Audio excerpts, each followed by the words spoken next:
As we know, the Chamber of Commerce represents economic development, and that is what Mike Whitaker represents.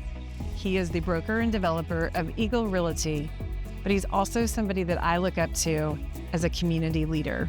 Thank you, Mike, for being with us, and I can't wait to hear about your experience with the Chamber.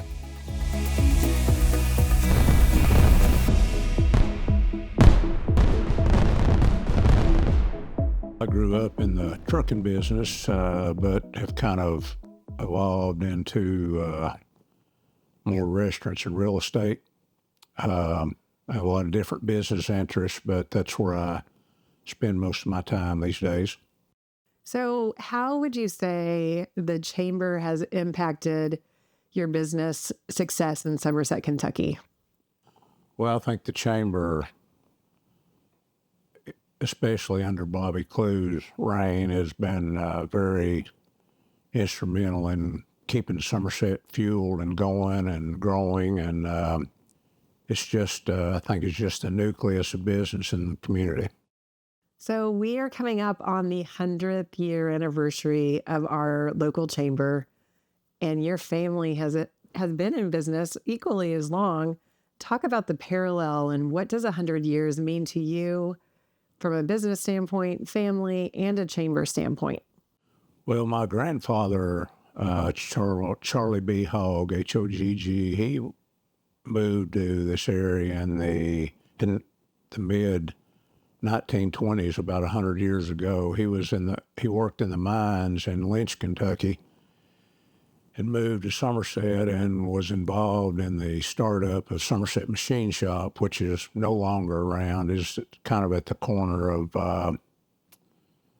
it's kind of across from the United Methodist Church. And he did that for several years and then left town and became a minister. But my father started in the trucking business in the mid-40s in Somerset, hauling coal and lumber, and our family's still in that. My son, third generation, he's in trucking. So we've some part of my family has been in business in Pulaski County for 100 years. So what do you think it means if you can stay in business that long? What does it say, whether it's the chamber or a small business or large business? Well, I think the first thing it says is that our community is a good place to be in business.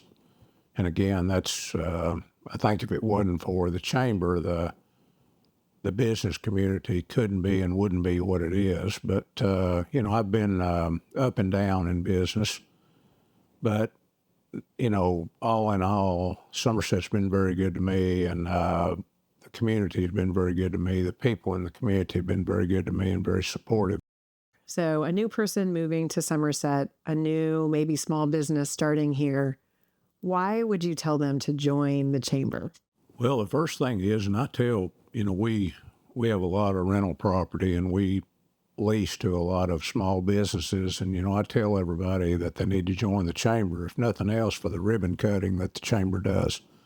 I mean, they do a ribbon cutting and they get local people there, and, you usually picture in the paper and recognize them at the monthly chamber meetings. And I just think it's a good way for a new business to get started. Of course, the chamber has a lot of other things now, like the young professionals. There's a lot of different avenues for young people or young business people to get involved in, to help springboard them into the business community and grow in the business community. So the last thing is one word to describe the chamber. Probably the word I would use is innovative. I think that the chamber has, especially under Bobby's reign, has been very innovative in how they've grown the chamber. I mean, I think you said there's over 1,000 members. Yes. And, back when I was involved, I mean, there wasn't near that. Again, couldn't hardly pay their bills at times. So I think they're very innovative in what they do and how they do it.